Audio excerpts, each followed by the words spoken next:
సహోదరి సహోదరులారా, మీకు శుభవార్త. 2025 సంవత్సరంలో మొత్తం 365 అంశాలను మీతో పంచుకోబోతున్నాము. జనవరి 1వ తేదీ నుండి ప్రతిరోజు ఒక అంశము మరియు దానికి సంబంధించిన వాక్యమును పంచుకుంటాము.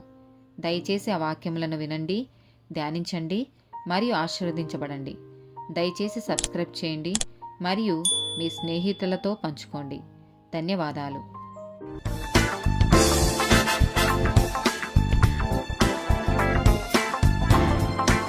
165th డే టాపిక్ అపరాధం.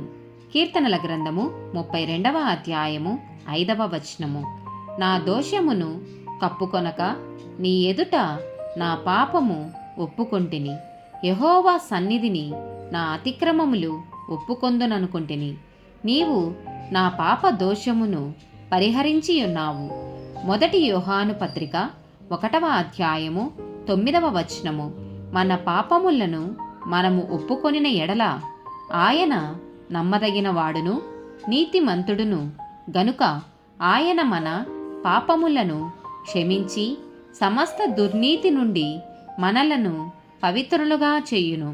రోమీలకు రాసిన పత్రిక 8వ అధ్యాయము 1వ వచనము. కాబట్టి ఇప్పుడు క్రీస్తు యేసునందున్న వారికి ఏ శిక్షావిధియు లేదు. హెబ్రీలకు రాసిన పత్రిక 10వ అధ్యాయము 22వ వచనము. మనసాక్షికి కల్మషము తోచకుండునట్లు ప్రోక్షింపబడిన హృదయములు గల వారమును నిర్మలమైన ఉదకముతో స్నానము చేసిన శరీరములు గలవారమునై ఉండి విశ్వాస విషయములో సంపూర్ణ నిశ్చత కలిగి యథార్థమైన హృదయముతో మనము దేవుని సన్నిధానమునకు చేరుదము. యెషయా గ్రంథము 1వ అధ్యాయము 18వ వచనము. యెహోవా ఈ మాట సెలవిచ్చుచున్నాడు, రండి మన వివాదము తీర్చుకొందము. మీ పాపములు రక్తము వలె ఎర్రని వైనను అవి హిమము వలె తెల్లబడును. కెంపు వలె ఎర్రని వైనను అవి గొర్రెబొచ్చు వలె తెల్లని వగును. మీకా గ్రంథము 7వ అధ్యాయము 19వ వచనము.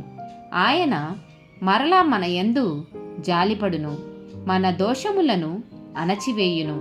వారి పాపములన్నిటినీ సముద్రపు అగాధములలో నీవు పడవేతువు. 2వ కొరింథీయులకు రాసిన పత్రిక 7వ అధ్యాయము 10వ వచనము. దైవ చిత్తానుసారమైన దుఃఖము రక్షణార్థమైన మారు మనస్సును కలుగచేయును. ఈ మారు మనస్సు దుఃఖమును పుట్టించదు, అయితే లోక సంబంధమైన దుఃఖము మరణమును కలగచేయును. ఆమేన్.